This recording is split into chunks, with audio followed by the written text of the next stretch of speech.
Hı hı. Xoş gördük, hörmətli tədbir iştirakçıları. Bugün şəhərsalma və memarlıq ili çərçivəsində Nizami Gəncəvi əsərlərində şəhər mühiti, memarlıq ənənələri və ideal cəmiyyət modeli ilə bağlı mövzumuz olacaq. Və bununla bağlı məruzəçilərimizi biz dəvət etmişik. Yavaş-yavaş artıq onlar qoşulurlar. Ümumiyyətlə Nizami Gəncəvi dahi Azərbaycan şairinin əsərlərinə biz baxdıqda, onun ümumiyyətlə məlumat topladıqda belə bir məqam diqqətimizi çəkir ki, Nizami Gəncəvi heç bir zaman öz yaşadığı mühiti tərk etməmişdi, yəni doğma Gəncəsindən ayrılmamışdı.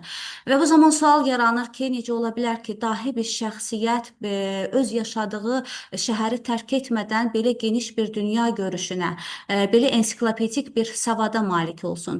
Təbii ki, burada da artıq etiraf etməli oluruq ki, Nizamini formalaşdıran, Nizami edən məhz 11-12-ci əsr Gəncə mühiti idi. Və məhz Nizami Gəncəvi təsadüfi deyil ki, öz əsərlərində şəhəri mənim Babilim adlandırırdı. Babil məlumdur ki, Erdə və 2-ci minillikdə Mesopotamiyada yerləşən və şəhər sivilizasiyasının mərkəzi sayılan bir şəhər idi. Və eyni zamanda ərəb tarixçisi Təbəri əsərlərində yazırdı ki, Gəncə zəlzələsi ilə bağlı məlumat verərkən hətta qeyd edirdi ki, zəlzələ zamanı 300-350 minə qədər şəhərdə insan həlak olmuşdu. Yəni biz düşünsək, bu da təbii ki, Gəncə əhalisinin hamısı deyildi. Yəni biz düşünsək ki, nəzərə alsaq ki, bu gün Gəncə əhalisi 331 min ki, bu 2024-cü il statistikasına əsasən verilir, 331 min civarındadır. Bu zaman biz müqayisə edə bilərik ki, Gəncə 12-ci əsrdə necə böyük bir izdihamlı, necə inkişaf etmiş bir şəhər olubdur. Və bununla bağlı biz təbii ki, məruzəçilərimizi təqdim etmişik, çağırmışıq, dəvət etmişik və onlar istərdik ki, bu mövzu ilə bağlı öz məruzələrini təqdim etsinlər.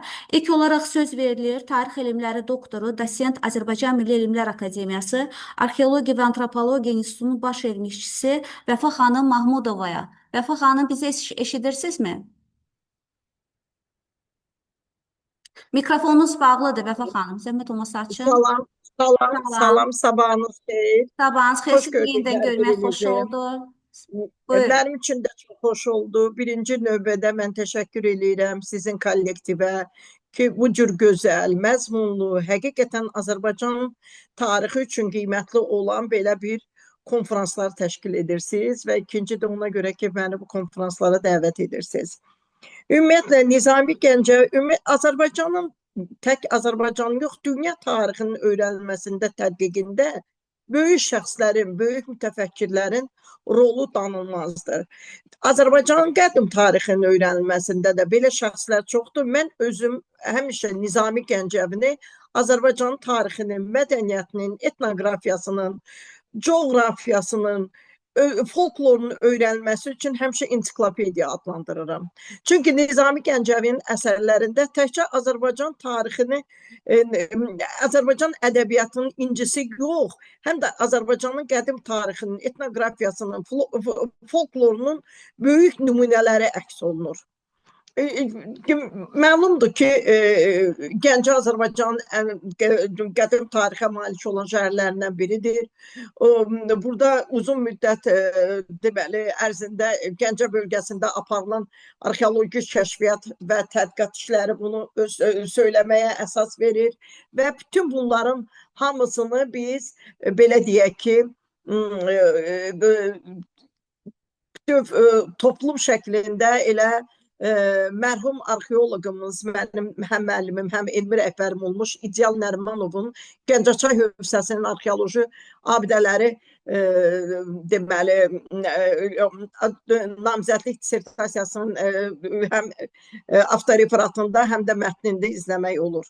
Ümumiyyətlə Gəncənin tarixi hələ lap bir qədimdən tədqiqatçıları cəlb edib. Burada istəyir Gummel, istəyir Valdemar Berg, istəyir Emil Resler, uzun Kuqasyan, hamısı arxeoloji tədqiqatlar, etnoqrafik tədqiqatlar aparıblar. Həmişə buranın tarixinə böyük maraq göstəriblər.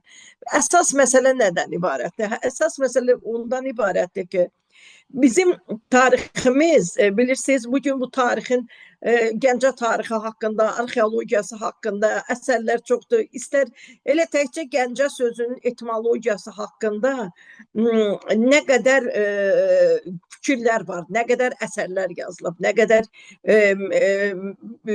mülahizələr irəli sürülübdür. Düzdür, bunların içində mənim özümün şəxsi fikrimdir. Mənim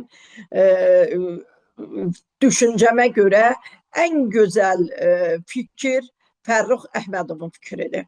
Hansı ki, o xanın oturduğu yer, xan, qança, qanca kimi o izah edir və ən məntiqlisi də odur. Nəyə görə ki, bilirsiniz, Sovet dövründə nəyə görə məsələn sual oluna bilər. Şuşa şəhərinin salınması haqqında tarixi fakt əks olunur, amma Gəncə şəhəri haqqında olan faktlar, Gəncənin tarixi haqqında olan fakt orada göstərilmir və ya təhrif olunur. Nədən ibarətdir? Ona görə ki, heç bir deməli o dövr üçündə hakimiyyətdə söz deməli əsas söz sahibi olan dövlətlər başqa bir dövlətlər, xüsusilə də həm dini, həm mədəniyyəti fərqli olan bir bölgənin tarixini qabatmağa, olduğu kimi verməyə cəhd etmirdilər. Şuşa 1750-ci ildə yaranıb, hamımız bilirik də bu Şuşa şəhərin salınması tarixini. Amma bəs nəyə görə Gəncənin ən qədim tarixi ilə bağlı olan məlumatlar təhrif olunur? Ona görə ki, Gəncənin tarixinin olduğu kimi verilməsi Gəncənin, yəni Azərbaycanın qədim şəhərinin və Azərbaycanın nə qədər qədim tarixə malik olduğunu əks etdirmək deməkdir.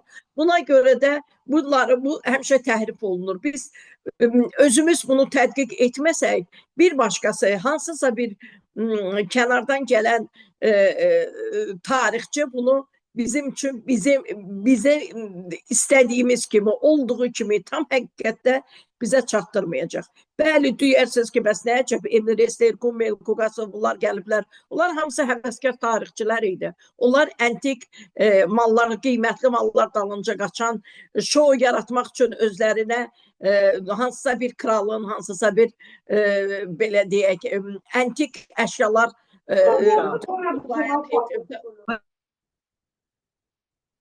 buyur, mən Buyurun Vəfa xanım, buyurun. Hansısa antik bir əşyalar toplayan, hansısa bir həvəskarın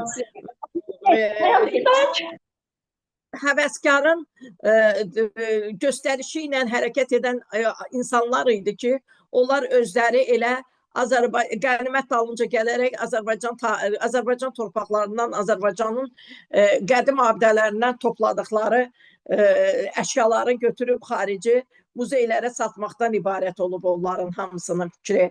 Və yaxud da ki, Azərbaycanın tarixini mənimsəmək, Azərbaycan muzeyaları mülahisə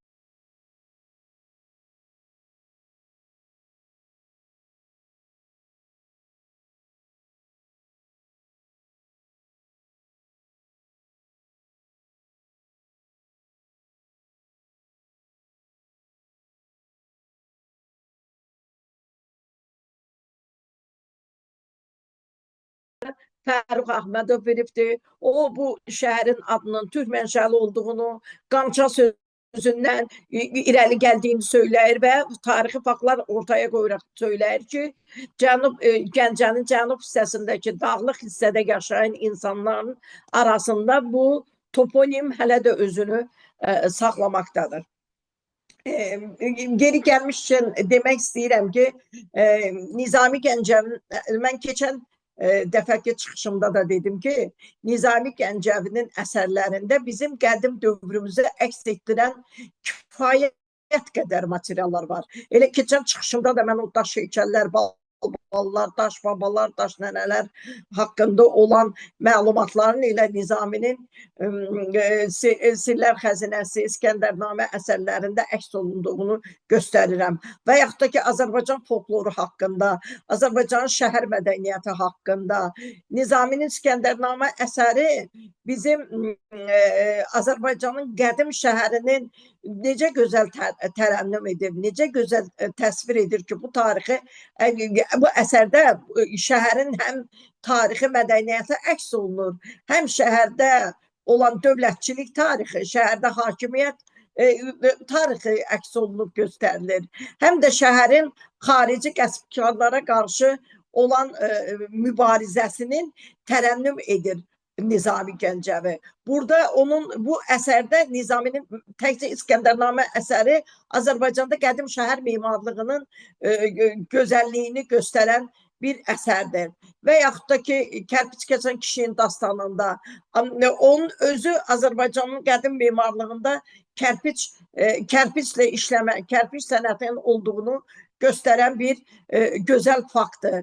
Bəli, bədii əsərlər çox vaxt ciddi mənbə kimi qəbul olunmasalar da, 12-ci əsrdə yazılmış bu əsərlər tarixi fakt kimi qəbul olunmalıdır.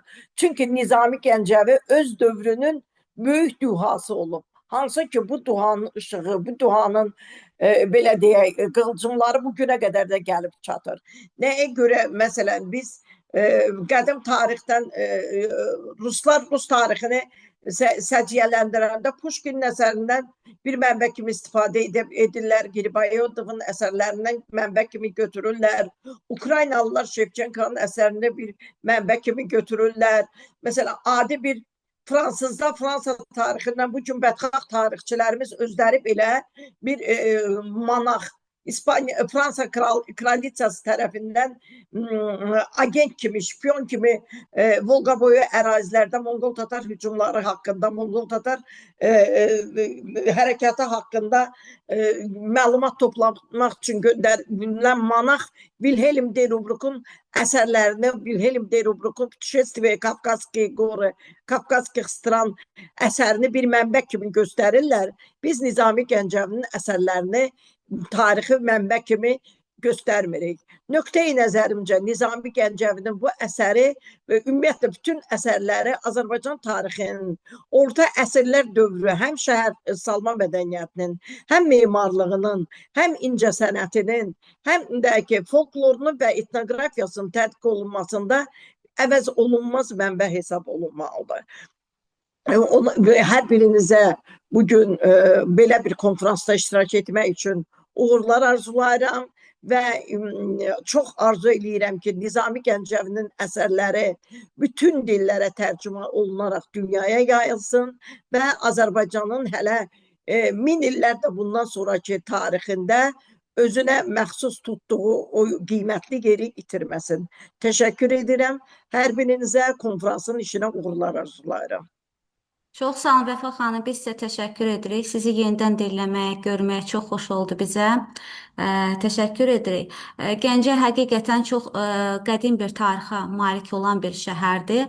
Amma təəssüfləndirici bir məqam var ki, şəhərin tarixi ilə müqayisədə aparılan arxeoloji qazıntılar olduqca yetərsiz qalır.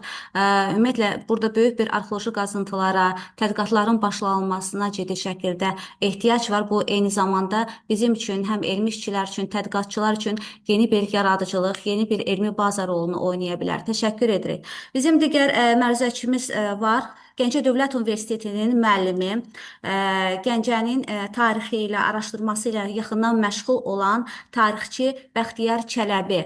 Bəxtiyar müəllim, buyurun, eşidirsinizsə, dinləyirik sizi. Məndən əvvəlki məruzəçiyə xanıma təşəkkür edirəm. Doğrudan da Nizaminin əsərləri haqqında xeyli məlumatlar verdi və bizi maarifləndirdi. Mən ümumiyyətlə Nizami dövrünün Gəncə memarlığı haqqında bir-iki kəlmə danışmaq istəyərdim və eyni zamanda müəyyən indiki dövrünə olan müqayisələri vermək istəyərdim. Ümumiyyətlə Nizami dövrü memarlığı haqqında bizim əlimizdə o qədər də böyük arxeoloji qazıntılar yoxdur. Yalnız Gəncə qalasının müəyyən qalıqları var və çox təəssüf olsun ki, yəni mən bunu yana-yana qeyd edirəm ki, hal-hazırda ora zibilxanaya çevrilməkdədir. Halbuki orada geniş arxeoloji qazıntılar aparmaq olardı və orada böyük bir mədəni irsi qoruyacaq bir muzey yaratmaq olardı. Çox təəssüflər olsun. Məni eşidirsə də yəqin ki. Bəli, Bəxtiyar müəllim, buyurun. Oldu. Aparmaq olardı.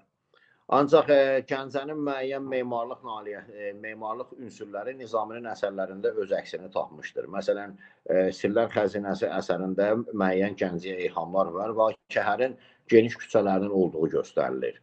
Eyni zamanda başqa bir əsərində, misal üçün Xosrov və Şirin əsərində yenə Gəncəyə eyhamlar var və evlərin böyüklüyü, biraz yerdən hündürdə olması, eyni zamanda bir neçə mərtəbəli hətta evlərin olduğu da göstərilir. Bunların özləri göstərir ki, Nizami Gəncəvi öz şəhərinin müəyyən memarlıq üsullarına diqqət vermişdir. Məsələn, yerin müəyyən bir formada hündürdə olması bizdə kürsülü evlər deyirlər. Yəni, müasir etnoqrafiyamızda bizim xarakterik olan bir cəhətdir. Hətta Gəncəni tədqiq edən etnoqraflar, o cümlədən elə Fərux Əhmədovun özü, ondan sonra Altman və bir neçələri Gəncədə qədim memarlıq üslublarından biri kimi evlərin daxal olmasını və eyni zamanda yerdən bir balaca yuxarı olduğunu göstərir. Hardasa 50-60 santı ki, biz buna kürsülü evlər deyirik. Səbəbi də ondan ibarətdir ki, hətta tədqiqatçılar belə izah edirlər ki, Azərbaycan Gəncədə olan ərazidə yer biraz nəmişdir və fundamentin evin təməlinin bir balaca hava oynasın, quru qalması üçün məhz belə bir ev üsulundan istifadə edirlər. Yenə Gəncənin Nizami dövrü memarlıq abidələri içərisində bizim yenə deyirəm, xalq memarlığının bir xüsusiyyəti var, daxal evlər anlayışı var. Daxal evlər nədir? Yəni evlər sarı torpaqla suvanır, üstünə qarğı qoyulur, əvvəlcə atmalar qoyulur, sonra qarğı qoyulur, bir neçə qat hündürlüyündə sarı torpaq samanla onun üzərinə vurulur və zaman keçdikcə bəzən bunlar artıra bilirlər üstünü. Bunun səbəbi nədən ibarətdir? Yəni torpaq su dəydikcə bərkiyir və yağış suyunu içəri buraxmır. Bu Gəncə memarlığında, xalq memarlığında xüsusi anlayışlardan biridir. Və sonraki dövrlərdə də kərpic evlər, müəyyən memarlıq üsullarının tikilməsində baş verən evlər dəbə minsə də, yenə bu daxal ev xalq memarlığı əsasında qalmışdır. Yenə başqa bir Nizami dövrü Gəncəsini xarakterizə edən başqa müəlliflər də var. Məsələn, bunlardan birincisi ərəb dilli müəlliflərdən olan Məsud Namdardır. Məsud Namdar əvvəl Beyləqanda özü doğulub, bir müddət Gəncədə işləyib, daha sonra isə Şirvanşahlar sarayında fəaliyyət göstərir və Gəncəyə daim gəlib gedən, müxtəlif səbəblərlə gəlib gedən bir adam olmuşdur. Məsələn, Məsud Namdarın Gəncə haqqında müəyyən qeydləri var və həmin qeydlərdə Məsud Namdar mədrəsələr haqqında Gəncədə məlumat verir. Yəni, məktəb memarlığı, təhsil memarlığı haqqında məlumat verir. Hətta onun verdiyi məlumatların içində Gəncədə bir Nizamiyyə mədrəsəsinin olduğu da göstərilir. Geniş bir ölçüdə olan Nizamiyyə mədrəsəsinin olduğu da göstərilir. Mədrəsə memarlığı bilirsiniz ki, xüsusi bir memarlıq tipi idi. Onu şəhərin ortasında tikmirdilər. Səbəbi də ondan ibarət idi ki, təhsil alanların daha yaxşı təhsil atmosferi, şəhərin içərisindəki o ruslar suyeta deyir. Yəni, o gəlişdən, gedişdən, canlılıqdan uzaq tutulması lazım idi ki, insanlar öz fikirlərini dərsə, kitaba yönəldə bilsinlər. Və belə bir vəziyyətdə bu mədrəsələr şəhərin bir balaca kənarında tikilirdi və Məsud Namdarın verdiyi məlumata görə də həmin mədrəsə məhz şəhərin kənarında Zahir deyilən məhəllədə yerləşirdi. Bu haqda bir maraqlı da məlumatlar veribdir. Mədrəsənin tikilməsi, daşdan tikilməsi, onun quruluşu, ayrı-ayrı otaqlardan ibarət olması, tələbələrin qalması üçün müəyyən yerlərin olması, bunun özü, yəni Gəncə memarlığının bir əksi kimi ortaya qoyula bilər. Yenə Gəncə memarlığı haqqında məlumat verən müəlliflərdən biri İstəxridir. Məsələn, İstəxri Gəncədə ipək istehsalı haqqında məlumat verir və ipək istehsal edən karxanalar haqqında danışır.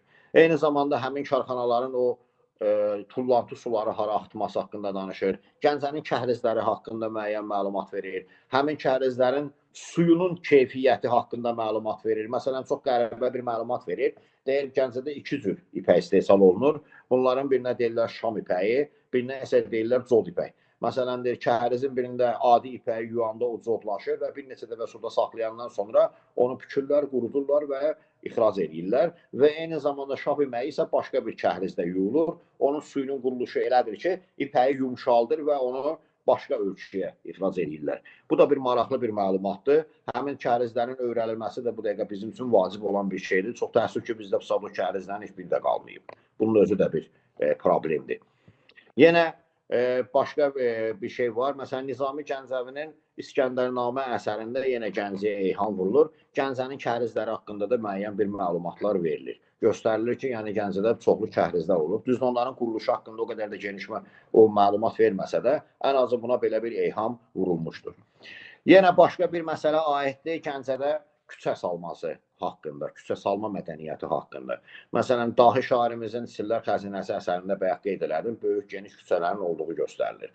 Onu göstərilir ki, Gəncə bəlkə də yeganə şəhər idi ki, onun orta əsrlərdə tikinti xüsusiyyətlərinin içərisində şəhərsalma qanunlarına tam riayət edilməsi var idi. Küçələrin geniş olması, planlı olması məhz bizim şairimizin də diqqətini cəlb edib. Yəqin ki, başqa şəhərlərlə də müqayisə edib, ona görə də məhz buna vurğu vurmağa çalışıbdır ki, belə geniş küçələri var və belə xüsusiyyətləri var. Müasir Gəncə memarlığında, yəni müasir demək, tarixi Gəncə memarlığında da bu xüsusiyyətlər öz əksini tapıbdır.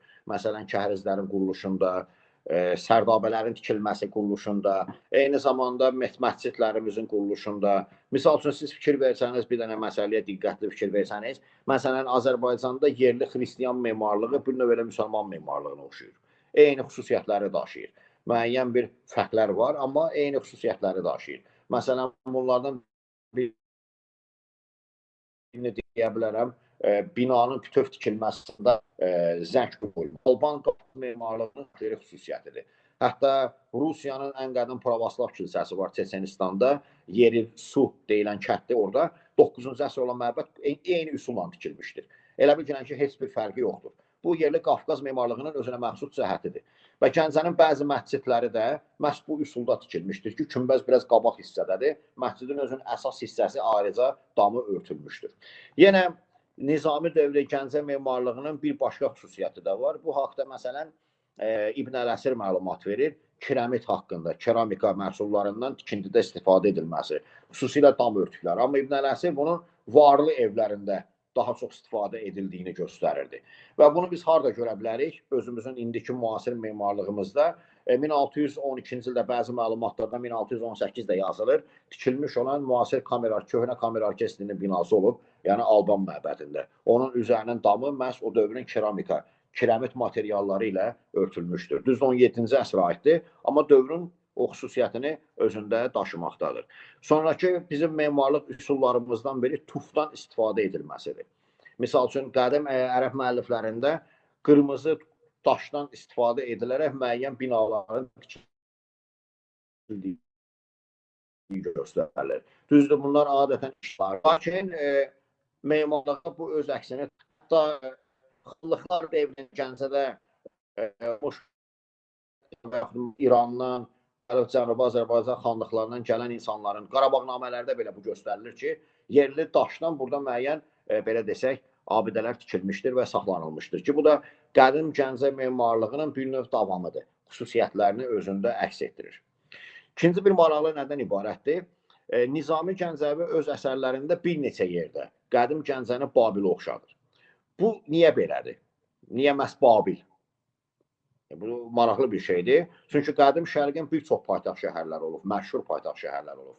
Anşan şəhəri olub, Sus şəhəri olub, Persepolis şəhəri olub. Ondan sonra müxtəlif şəhərlər olub və mümkün deyil ki, dahi şairimizin bunlardan xəbəri olmayaydı. Amma məhz Babilə bənzədir. Səbəbi ondan ibarətdir ki, Gəncə həm də müxtəlif memarlıq məktəblərinin oturduğu, qaynayıb qarışdığı bir yer olub. Və Nizami Gəncəvi də bunu məhz bu xüsusiyyətlərindən biri kimi, yəni mənim bir ehtimalım olaraq deyirəm ki, belə bir formada qeyd etmişdir. Hətta 1847-ci ildə nəşr olunan Qafqaz qəzetində bir ruh alimi Gəncə göstərir ki, Gəncə memarlığı çox rənglidir, çox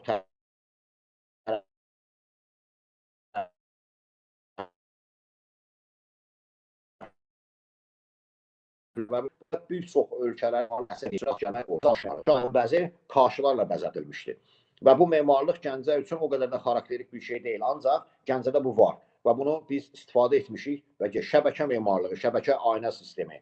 Hətta 12-ci, 13-cü əsrlərdə belə Gəncə memarlığında şəbəkə ayna sistemi olub. İndi də var. Arxeoloji qazıntılar şəhər burnu deyilən yerdə də belə bir aynalardan istifadə edildiyini göstərmişdi. Bizim hətta orada müsahibəmiz olmuşdu yerli kanallarda. Bundan başqa ikinci bir məsələ, misal üçün, zirzəmilərin xüsusi bir formada düzəldilməsi. Məqsəd ondan ibarət idi ki, qurut suları zirzəmilərə axmasın. Sementin olmadığı, betonun olmadığı bir devirdə belə bir arxitektur sistemə gəlmək Gəncəlilərin